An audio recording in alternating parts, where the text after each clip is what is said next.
Bienvenue sur Marketing, le premier podcast universitaire francophone sur le marketing. Ce podcast est créé et animé par les étudiants de TechDeco Périgueux et moi-même, Fabrice Cassou, maître de conférence à l'Université de Bordeaux. Notre objectif est de vous partager du lundi au vendredi notre passion et notre curiosité sur le monde du marketing. Alors bonne écoute. Pourriez-vous vous présenter en quelques mots, s'il vous plaît ?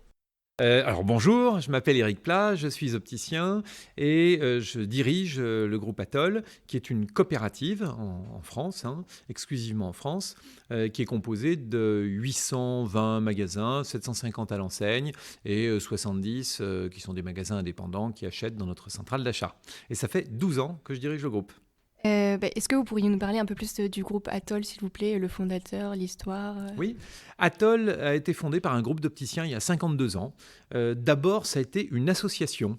Et puis rapidement, ils se sont aperçus que le modèle en association ne pouvait pas bien fonctionner. Donc, ils se sont saisis des statuts de la loi de 47 des coopératives, qui leur a semblé être le meilleur modèle.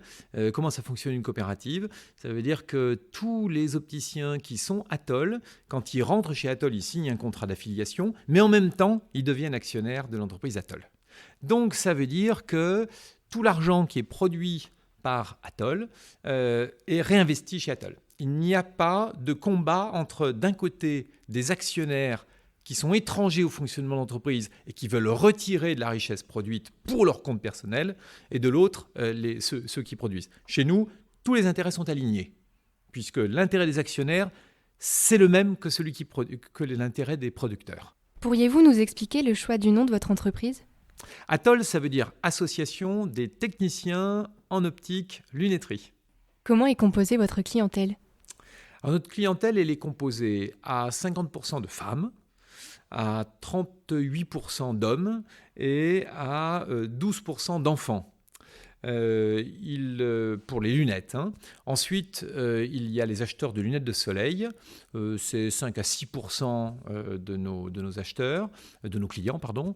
Et puis, il y a tous les produits lentilles et lentilles, dont la valeur s'est un petit peu écrasée, dans le sens où il y a une telle concurrence sur les lentilles et produits lentilles que ça a fait baisser le chiffre d'affaires global. Ça représente aujourd'hui 5 à 6% du chiffre d'affaires des magasins.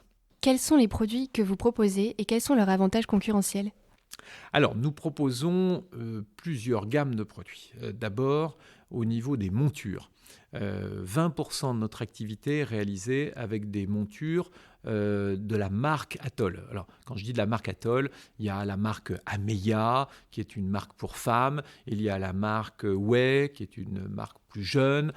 Ou alors, il y a la marque, notre dernière née, Oneo, qui est Origine France Garantie, en matériaux recyclés et recyclables, avec des formes très mode, avec des couleurs pétillantes.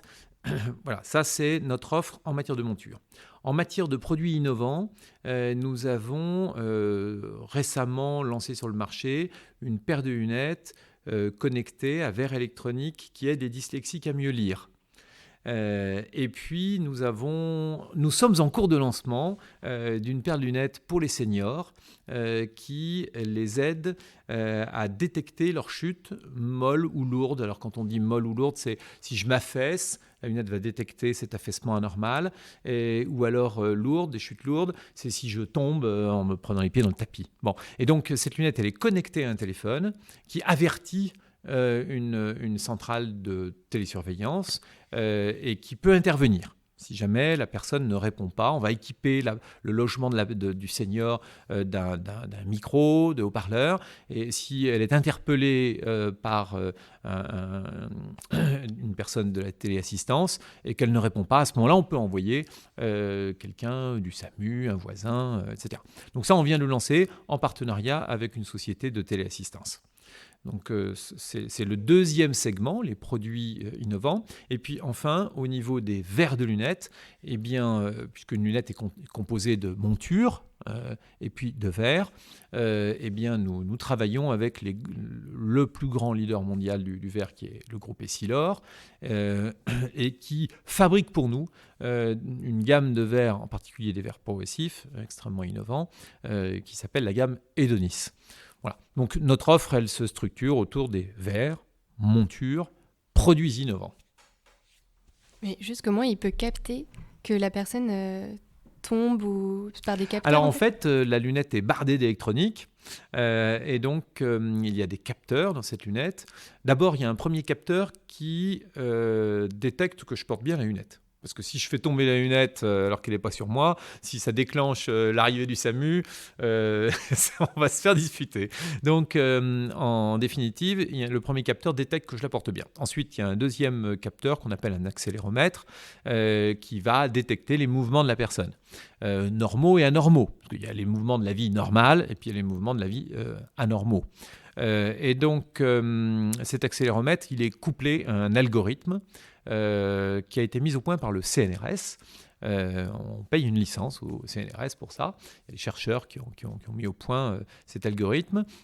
Et ensuite, il y a tous les capteurs, toute l'électronique qui permet de connecter cette lunette à un télétransmetteur, qui est un téléphone en fait, pour que toutes ces données qui sont dans la lunette soient transmises à des téléopérateurs qui assurent cette surveillance et cette bienveillance. Atoll est souvent associé en termes de notoriété aux figures publicitaires précédentes, donc Antoine, Adriana Carambeu. Vous avez choisi depuis quelques années de prendre un tournant publicitaire. Est-ce que vous pourriez nous l'expliquer, s'il vous plaît ? Oui, bien sûr. Donc, pendant un certain nombre d'années, Atoll avait besoin de construire sa notoriété. On n'était pas très connus, il y a encore 15 ans. Quand on évoquait Atoll, il y avait 40% des Français qui nous connaissaient. On avait besoin de travailler cette notoriété. Donc on a fait appel à des personnes qui pouvaient nous aider à construire cette notoriété. C'est ce qu'on a fait avec Antoine. Antoine était un chanteur sympathique qui était sur son bateau, donc ça pouvait évoquer le nom Atoll. Et donc Antoine, qui est quelqu'un qui a beaucoup d'humour, qui est très apprécié des Français, nous a fait bondir en notoriété. Ensuite, Adriana Carambeu exprime la beauté. C'était un mannequin, une figure, femme d'un grand joueur de foot. Donc, elle a contribué cette fois-ci à travailler sur notre image en matière de beauté pour communiquer aux consommateurs que chez Atoll, on pouvait y trouver les plus belles lunettes du monde. Et puis, on s'est aperçu que l'esprit des consommateurs avait changé et que l'identification à des stars, à des personnes avec des corps un petit peu inaccessibles pour tout un chacun, ne correspondait plus aux attentes de nos clients. Donc on a changé de stratégie, on a relancé un appel d'offres pour changer d'agence et qui, à ce moment-là, a fait le bilan des années passées et nous a conseillé de travailler au contraire sur tout ce qui pouvait nous rapprocher de nos clients. Et c'est à ce moment-là qu'ils nous ont conseillé de travailler sur tous ces petits moments de la vie qui rappellent qu'on a besoin de nos lunettes. Donc là, on a travaillé sur des films publicitaires qui mettent en scène des Français comme vous et moi, dans toute leur simplicité, avec leurs moments de joie, de peine, et qui permet à tout un chacun, quand il regarde le film, de dire « Ah ouais, non, c'est vrai, oui, c'est exactement ça. Oui, récemment, c'est ce qui m'est arrivé. » Et donc, c'est ce qu'on veut, c'est rapprocher les Français de notre enseigne, faire en sorte que nous soyons l'enseigne qui comprend le mieux les Français et leurs besoins. Sur votre site internet, vous parlez de votre démarche citoyenne. Pourriez-vous nous en parler, s'il vous plaît ? Par exemple, la fabrication en France Depuis longtemps, Atoll, qui est composé d'opticiens indépendants, qui travaillent dans des villes comme Bordeaux, ou qui sont implantés dans le tissu économique local, Atoll a toujours souhaité faire en sorte que si on vend un produit à nos clients, que ça ne soit pas au détriment de leur emploi, ni de leur vie quotidienne. C'est-à-dire à quoi bon vendre un produit qui viendrait de très loin et qui détruirait des emplois de nos propres clients. Parce qu'en fait, nos clients sont aussi eux-mêmes producteurs, salariés, cadres. Donc, on s'est toujours dit qu'il y avait quand même une contradiction à, je dirais, délocaliser pour faire en sorte d'être au bon prix. Donc, on a d'abord travaillé sur le produit qui est le plus important pour nous, c'est le verre de lunettes. C'est celui qui apporte la vue avant la monture. Donc déjà là, on a travaillé qu'avec des fournisseurs. On s'est assuré de travailler qu'avec des fournisseurs qui produisent en France. Voilà. Donc, à peu près tous les fournisseurs avec qui nous travaillons, il y en a 4, ne produisent qu'en France. Ils ont tous des usines en France. On vient d'en faire rentrer un dans notre référencement l'an dernier.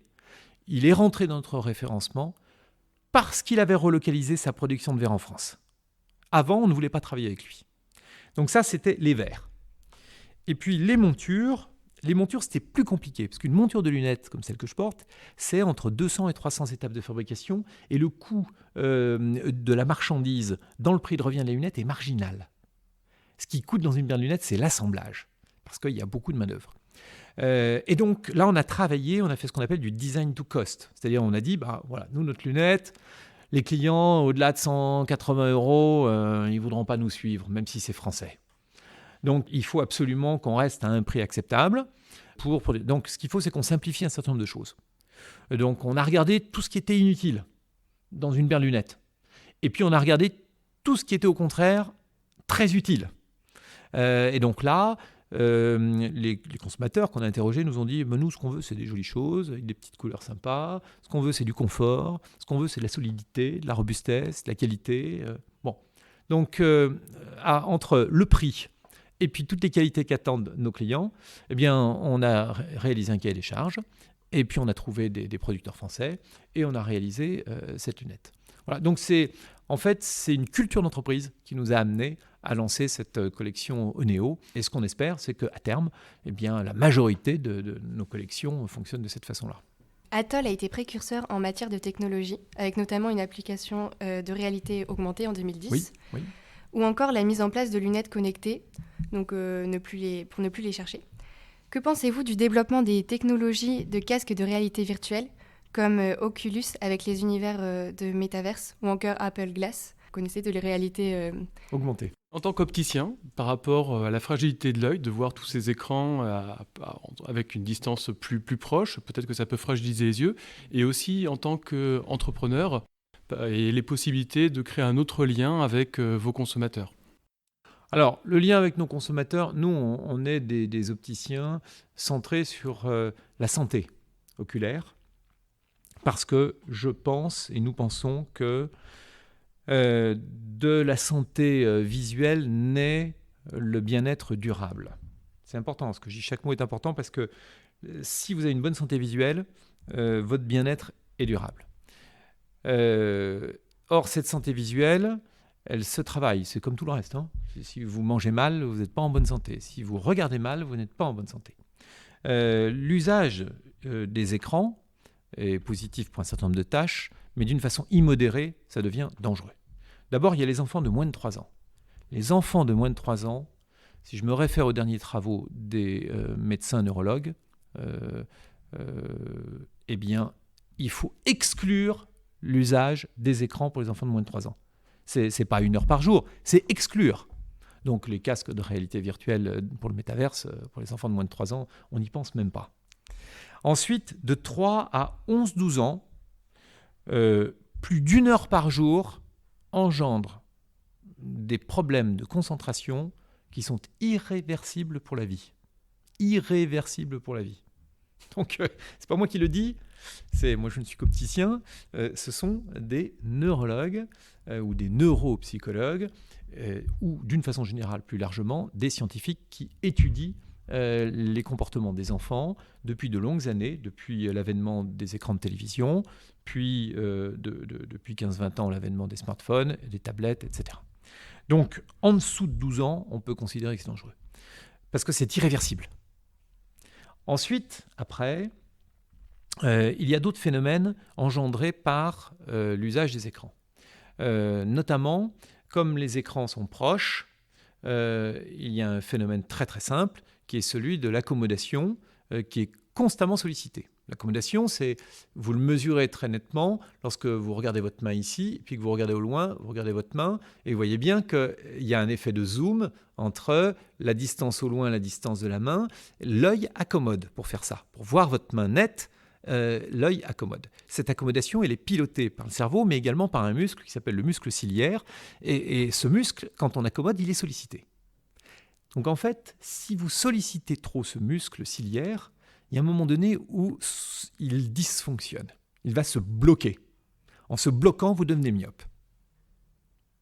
Et chez les jeunes de votre âge, il peut se bloquer d'une façon irrémédiable, à vie, et peut évoluer dans le mauvais sens. C'est-à-dire que la myopie peut même évoluer d'une façon exponentielle.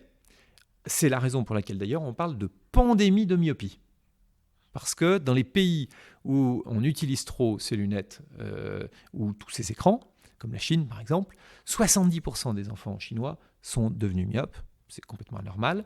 Cette myopie, à partir de 40-50 ans, peut engendrer des problèmes de décollement de rétine, peut engendrer des problèmes de tension intraoculaire, etc.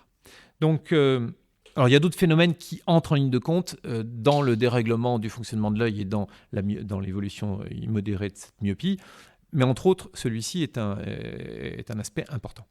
Donc, moi, je suis ouvert à toutes ces nouveautés, mais alors vraiment, d'une façon très récréative et extrêmement modérée. Au-delà d'1 heure par jour, c'est dangereux. Voilà. Donc le métaverse où on passerait la journée avec un casque, moi je dis c'est super pour les opticiens. Mais comme je ne suis pas qu'opticien, je dis attention. Mais du coup, par exemple, je pense que notre génération, elle passe au moins 6 heures par jour sur des écrans. Oui. Donc c'est hyper néfaste en fait pour nous, pour nos yeux. Oui, alors hyper néfaste, n'exagérons rien. Mais alors, il y a une règle que vous pouvez appliquer, outre les lunettes, mais il y a une règle, c'est celle des 3-20. Elle est facile à retenir. Toutes les 20 minutes, on s'arrête de regarder son écran, on déconnecte pendant 20 secondes, mais pendant ces 20 secondes, on regarde au-delà de 20 mètres. Voilà, pour bien faire en sorte que l'œil arrête d'accommoder. Voilà. Si on fait ça, on se préserve de gros problèmes. Je pense qu'il faudra que ça passe par des grandes campagnes de sensibilisation. Clairement, le ministère de la Santé n'a pas encore pris la mesure de ce qui se prépare en la matière. On voit les courbes d'évolution de la myopie qui sont en train de bouger d'une façon importante, mais vraiment là, il y a vraiment des mesures à prendre, là, clairement. Mais du coup, ça nous assure, pour nous, professionnels de la vision, un avenir plutôt radieux. Mais bon, je préférerais qu'il soit un peu moins radieux et que les gens soient un peu plus conscients de leur santé visuelle. Par quels canaux de distribution vendez-vous vos produits ? Et magasins, Internet Alors, majoritairement magasin. Pourquoi ? Parce que la lunette, aussi bizarre que ça puisse paraître, n'est quasiment pas achetée par nos clients. Il y a eu des tentatives. On a eu des concurrents qui se sont lancés. Ça n'a pas marché. Nous-mêmes, du coup, on a pris la décision, non pas de vendre par Internet nos lunettes, mais d'inscrire Internet dans le parcours client. Qu'est-ce que ça veut dire inscrire Internet dans le parcours client ? Ça veut dire que si vous allez sur le site Internet d'Atoll, vous allez pouvoir essayer nos lunettes en réalité augmentée. Ça, on a été un des premiers à y croire. Ça permet de tester les lunettes en réalité augmentée sur son visage. On a avancé depuis 2010 parce qu'entre-temps, on est devenu omnicanal. Donc, ça veut dire que je peux choisir cette lunette, choisir un magasin, l'affecter à ce magasin. Une précommande arrive dans le magasin, vous permettant ensuite d'aller l'essayer physiquement. Avec le site internet, vous pouvez prendre rendez-vous dans ce magasin. Vous pouvez scanner votre carte mutuelle, votre ordonnance pour l'envoyer directement dans le magasin et gagner du temps en magasin. Ensuite, en magasin, faire votre choix, acheter.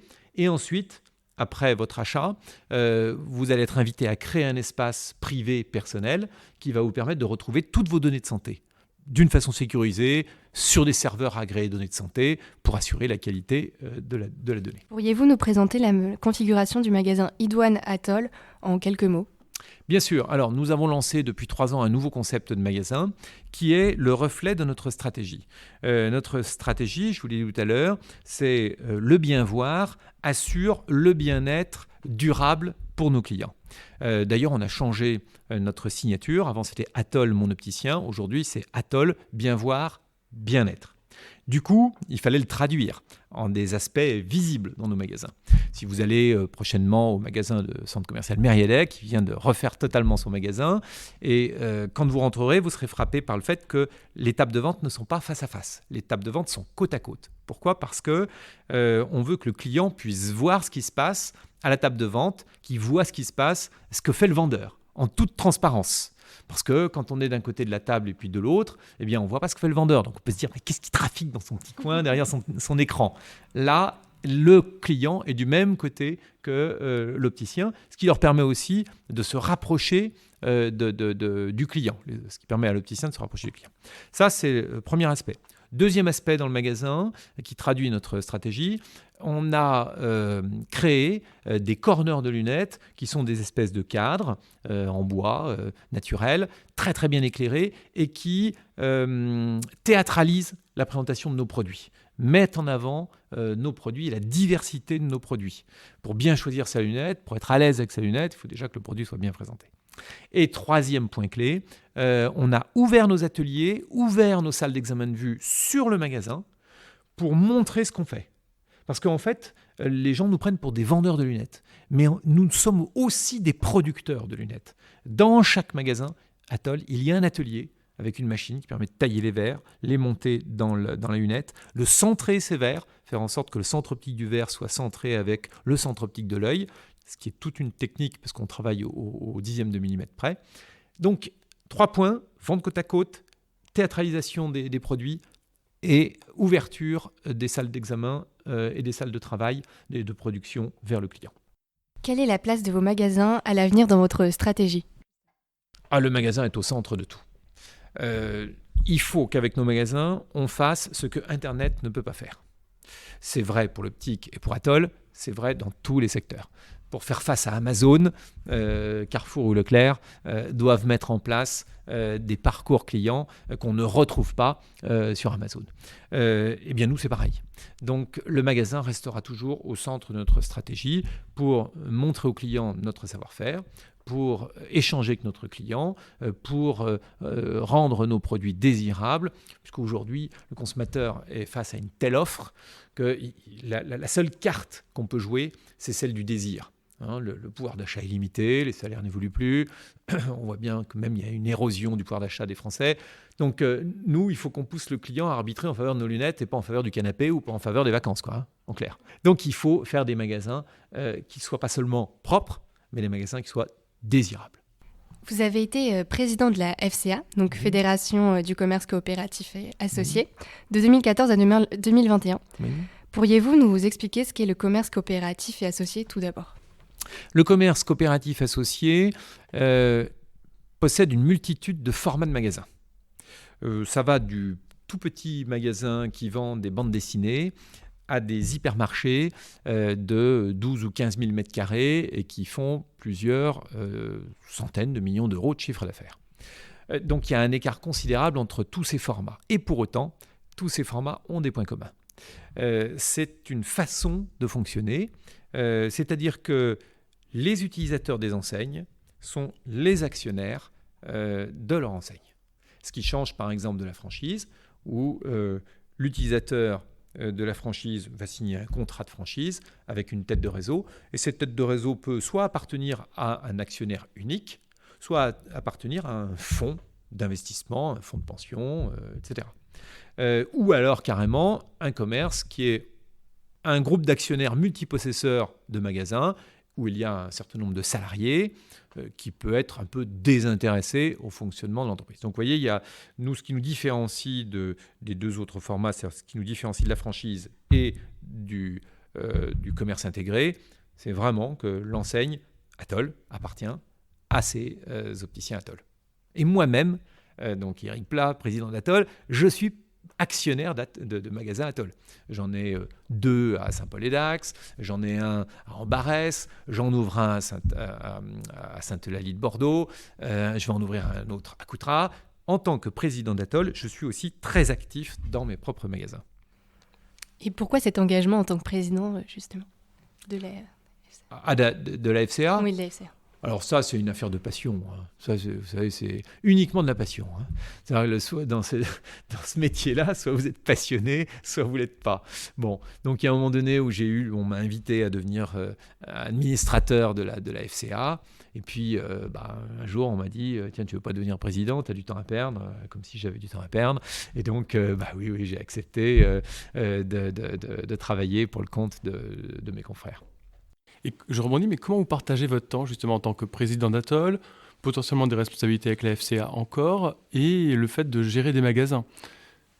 Tout ça, alors, en fait, le temps n'est pas un problème à partir du moment où vous avez une équipe autour de vous et qu'il y a une relation de confiance qui s'établit avec cette équipe, où vous faites partager vos objectifs avec votre équipe.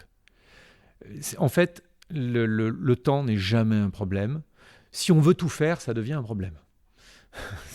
Mais c'est pas possible dans ce cas-là. Donc, il y a un moment donné où vous appuyez sur des gens avec qui vous partagez les mêmes envies, les mêmes objectifs. Et là, à ce moment-là, c'est plus un problème. Pendant votre mandat, la FCA est passée de Fédération du commerce associé à Fédération du commerce coopératif et associé. Pour quelles raisons avez-vous, avec les autres membres de la FCA, choisi d'ajouter le terme coopératif ?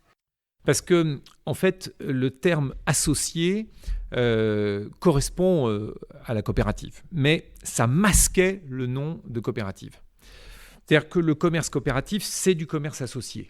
Pourquoi ? Parce que, par exemple, les opticiens Atoll, c'est une expression dans les entreprises, ils sont associés à l'entreprise Atoll.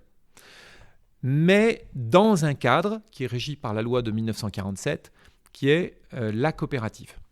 Et donc, le commerce associé, ça masquait un peu cette notion de coopérative.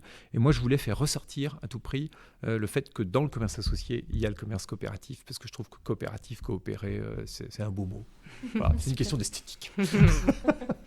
Vous avez écrit il y a quelques jours sur LinkedIn « Je lis ici et là qu'il faut désormais capitaliser sur l'humain. Sans blague, dans une coopérative, tout repose sur l'humain depuis longtemps. Tout repose sur la confiance entre ses membres et ses futurs membres. Le commerce coopératif est un véritable ascenseur social. Avant d'être entrepreneur, 75% des chefs d'entreprise étaient salariés et plus de 30% étaient salariés de l'enseigne qu'ils ont intégrée en tant qu'entrepreneurs. N'est-ce pas, Franck Ariulou ?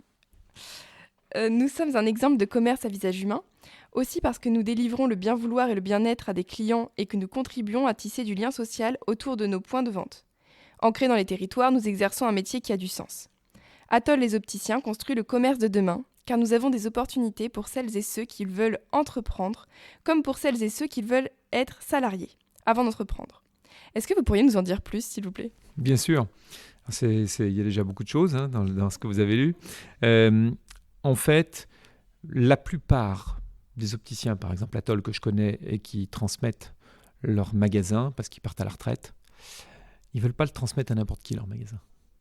Ils veulent le transmettre à des collaborateurs ou à d'autres coopérateurs. Ça, c'est un phénomène. Il y a très peu de francs-tireurs qui disent « moi, je m'en fous de ma boutique, ce que je veux, c'est le plus offrant ». Non.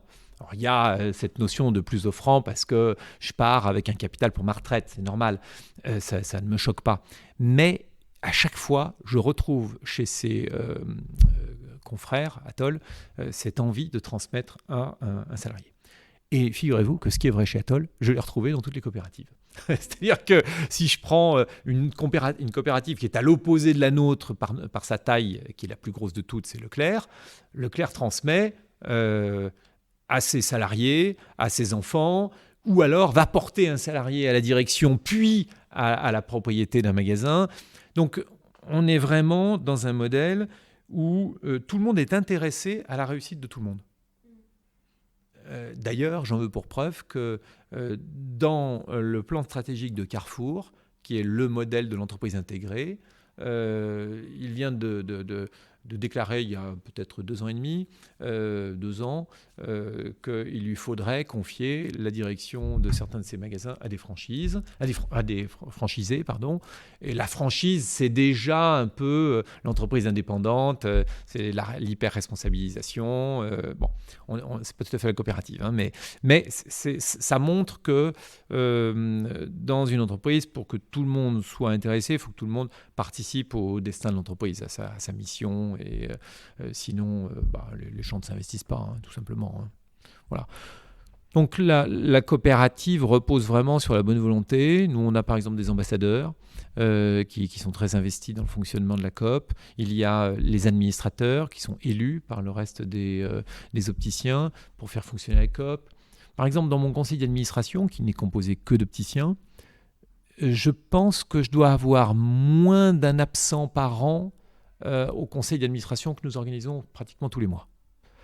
Et quand il manque, c'est soit parce qu'il a eu le Covid, soit parce que vraiment il lui arrive une énorme tuile, ou parce qu'on a changé la date à la dernière minute et que lui il avait prévu un voyage à l'autre bout du monde et que sinon il perdait le prix du voyage.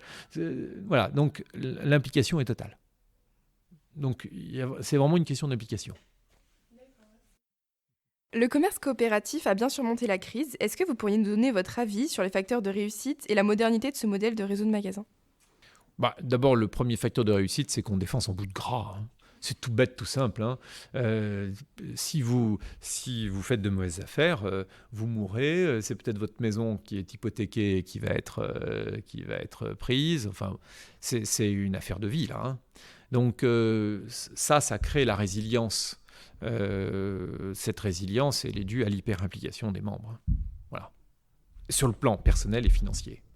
Ok. Est-ce que vous pourriez nous parler de votre parcours en tant qu'opticien et élu au sein du réseau Atoll ? Oui, alors moi j'ai commencé comme opticien, j'ai fait une école de commerce qui s'appelle l'IDRAC à Lyon, et puis ensuite j'ai travaillé chez un industriel de lunettes, ce qui m'a permis d'avoir une bonne vision globale du marché, de voir comment on fabriquait des lunettes. Donc ça c'était très intéressant, c'était quand même une entreprise, une grosse ETI avec 1000 salariés qui commençait de pas mal exporter. Ensuite j'ai créé ma propre entreprise de conseil pour les opticiens parce qu'il y a 30 ans il y avait 2 écoles d'optique qui étaient très techniques, il y avait quasiment pas tout le système de formation qu'on connaît actuellement et que vous représentez bien aujourd'hui. Donc moi, j'ai commencé par faire beaucoup de formations. Pendant 15 ans, j'ai fait de la formation pour les opticiens. Je formais 1 millier de personnes à peu près par an, ce qui était quand même assez considérable, en formation continue, hein, attention, hein, pas en formation initiale. Hein. Et puis, j'ai eu des magasins très vite, j'ai ressenti le besoin de créer mes propres magasins. Je me suis installé à Bordeaux il y a 25 ans, parce que Bordeaux, je sentais que ça allait bouger, que ça allait devenir une belle ville, c'était pas loin de la mer et de la montagne. Et puis, bien très vite, je suis rentré chez Atoll. Moi, je suis j'ai toujours aimé m'investir pour des missions qui dépassent quand même un petit peu mes propres intérêts. Donc, je suis rentré dans le conseil d'administration d'Atoll. Et puis, j'en suis devenu vice-président et président d'une façon assez naturelle il y a 12 ans. Voilà. Et justement, par rapport à votre rôle de président, en quoi est-ce qu'il consiste au sein d'Atoll ? Alors, je suis président et directeur général du groupe Atoll. Donc, ça veut dire que j'ai une double mission, celle de piloter le conseil d'administration, de l'animer, de faire en sorte qu'il soit impliqué. Donc, ça, c'est le rôle du président du conseil d'administration d'Atoll. Et puis, une deuxième mission qui est celle d'être directeur général. Donc là, je suis mandataire social d'Atoll. Ça veut dire que c'est moi qui engage Atoll sur tous les aspects humains et financiers. La responsabilité sociale et financière de l'entreprise repose sur le directeur général. Et j'ai avec moi un comité exécutif composé de hauts cadres qui, l'un est spécialisé dans la finance, les RH et les systèmes d'information, un autre dans l'animation du réseau, le développement du réseau, les produits, la technique et la formation. J'en ai encore un autre qui est spécialisé dans l'innovation et qui travaille sur la recherche et le développement pour le groupe Atoll. Et enfin, un dernier qui s'occupe de toute l'animation réseau et du marketing, de la communication, qui est un secteur important puisque pour qu'une enseigne Atoll vive et se fasse connaître, la communication est un enjeu essentiel. Est-ce que vous pourriez nous parler de votre parcours pour arriver à être élu au sein du réseau Atoll et en particulier votre déclic pour l'entrepreneuriat ? Alors, le déclic pour l'entrepreneuriat, je l'avais, je pense, depuis le collège, quoi. J'ai toujours été entrepreneur. J'organisais les voyages de classe, j'organisais comment dirais-je, l'association de modélisme de mon lycée. J'organisais des ventes de pain au chocolat le matin pour financer l'association. Je vendais des chemises. J'ai toujours eu le commerce et l'entreprise dans la peau. Quand j'ai fait mon école de commerce, j'avais organisé un colloque pour les opticiens à l'époque parce que je sentais bien que le marché allait changer d'une façon drastique. À l'époque, il y avait 3000 opticiens. Il y a 30 ans, aujourd'hui, il y en a 12 000. Donc, je m'étais dit qu'il y avait quand même des petits changements qui allaient s'opérer. Donc ça, c'est un truc, on l'a. Pourtant, je ne suis pas d'une famille d'entrepreneurs. Maman était professeur. Donc, c'est pas que c'est pas des entrepreneurs, mais disons que c'est pas pareil que d'être entrepreneur. C'est une autre forme d'entreprise, pas financière. Et puis, mon père était une profession libérale. Donc, je ne venais pas d'un milieu d'entrepreneur. Mais ça, c'est... Voilà. Après, je me suis formé. Et quelles sont vos expériences ou vos rencontres marquantes qui vous ont permis de saisir des opportunités professionnelles ? Alors oui, ça c'est une question importante, ça. Dans la vie, il faut un petit poil de chance, un tout petit peu de chance, voilà. Alors on peut la favoriser quand même. Quand j'ai fait mon école de commerce, j'ai fait un peu comme vous. Ou comme M. Ducassou. C'est-à-dire que j'ai toujours fait en sorte de rencontrer moi-même des entrepreneurs et des entreprises. Ça, c'est vous, en tant que personne qui vous formez, il faut que vous soyez au contact de ces entrepreneurs. Et puis un jour, vous allez rencontrer celui qui correspond à votre façon de penser. Ça, vous allez rencontrer l'entrepreneur avec qui il y a le fit, quoi. Celui vous avez envie de vous battre pour lui. Donc moi, c'est arrivé sur le marché français. J'ai rencontré le patron de cet industriel là, qui s'appelait Lamy, L'AMY, et qui vraiment m'a séduit et qui m'a donné mes chances. Voilà. Au sein de l'entreprise Atoll, de Lamy, pardon, il m'a donné ses chances. J'avais j'avais 23 ans à l'époque, et il m'a donné tout de suite une énorme latitude d'action. Il m'a fait confiance, j'ai fait des bêtises énormes.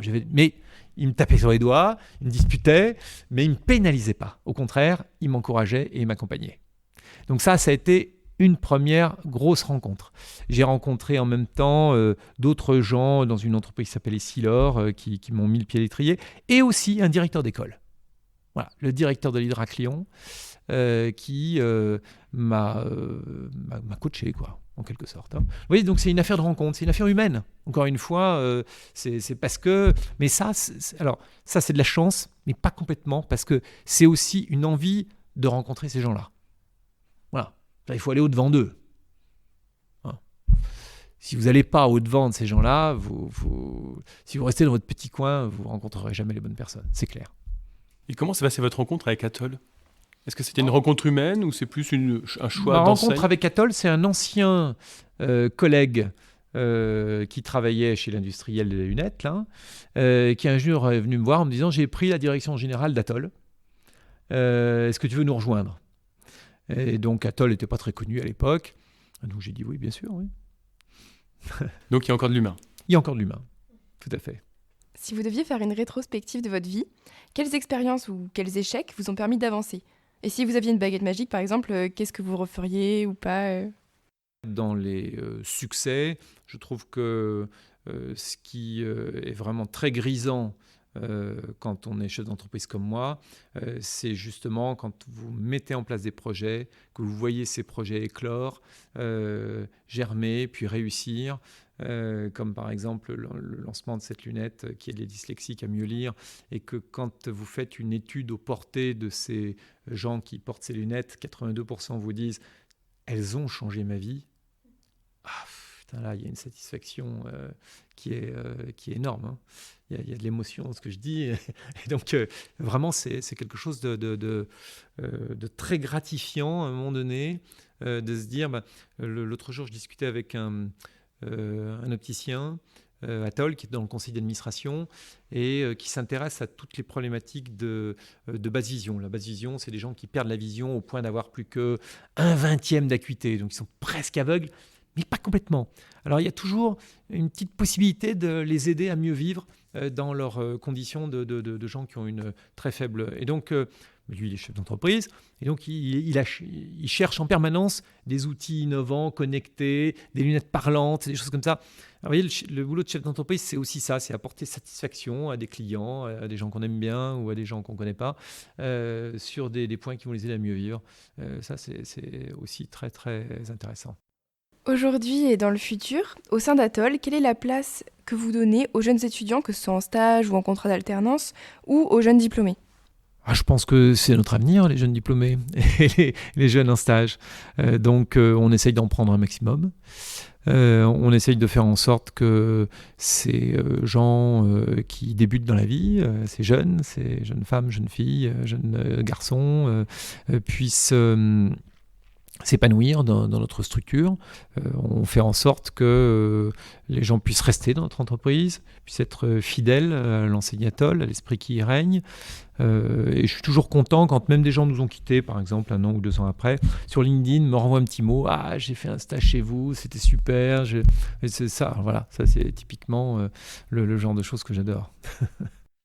Et quels sont les profils types que vous recherchez justement pour ce genre de contrat ou quoi ? Alors, il n'y a pas de profil type, parce qu'on est dans un métier très large. Donc, on a besoin de gens qui soient spécialistes des ressources humaines. On a déjà besoin de gens qui sont spécialistes du marketing, qui soient spécialistes comment dirais-je, de la finance, je ne sais pas si j'en ai parlé, des produits, qui soient spécialistes de la logistique, de la supply chain. Enfin, on a tous les métiers chez nous. Et puis, dans les magasins, on a besoin d'opticiens diplômés, ou alors on a besoin d'audioprothésistes. Mais on peut les accompagner. On a créé une école Atoll. Donc, on peut accompagner, par exemple, quelqu'un qui sort d'un BTS dans quelques mois et qui voudrait devenir opticien. Donc, ils vont rentrer dans l'école Atoll, ils vont avoir du mentoring en boutique et ensuite, on peut les accompagner en alternance vers le métier d'opticien. Ah, ça veut dire qu'il n'y a pas forcément d'obligation d'avoir un préalable de diplôme dans l'optique, vous les accompagnez justement et les diplômés. Oui, tout à fait. C'est nouveau ça, c'est depuis le mois de juin. On en a 100 qui sont passés par cette école-là. Depuis le mois de juin, c'est vraiment parce que les écoles n'arrivaient pas à fournir les contingents nécessaires d'opticiens diplômés.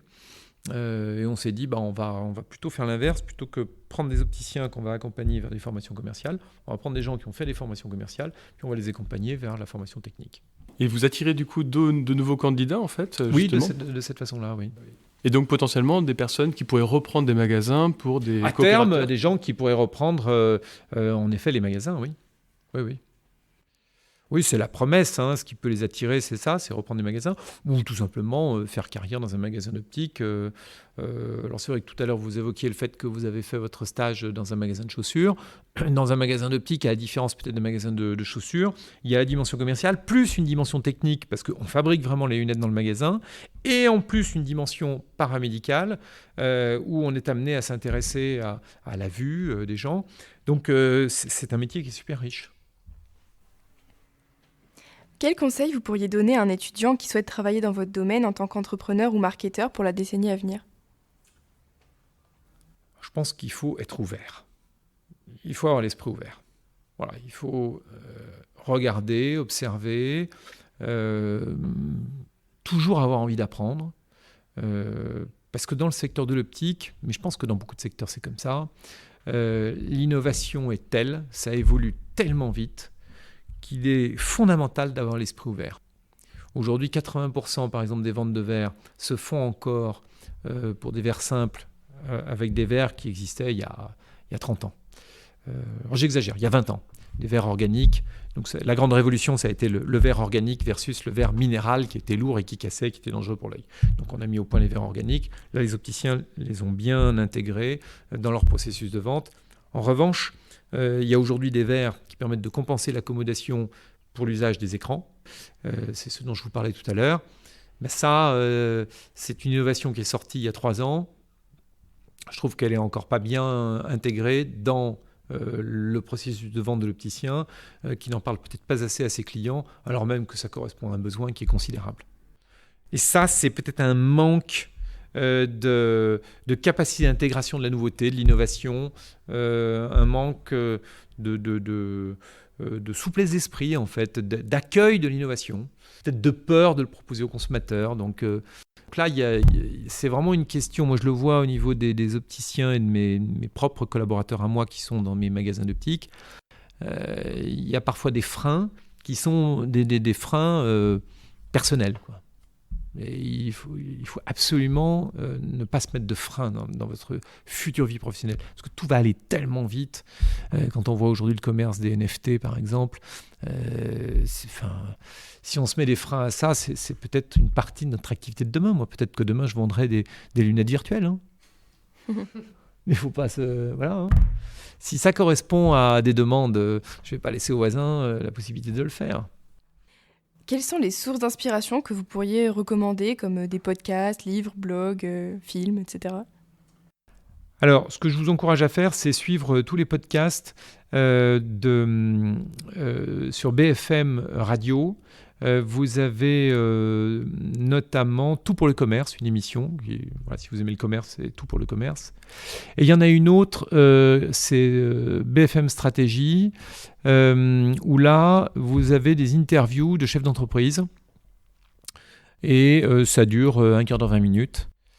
Et là, vous avez des interviews de gens qui sont soit d'ex-chefs d'entreprise, soit des chefs d'entreprise, soit des conseillers, des consultants en stratégie. Et là, c'est d'une richesse extraordinaire.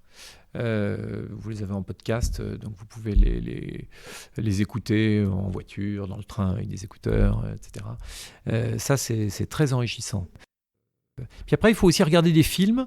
Alors, je sais pas, Le Loup de Wall Street, par exemple. Bon, c'est un truc, évidemment, c'est exagéré.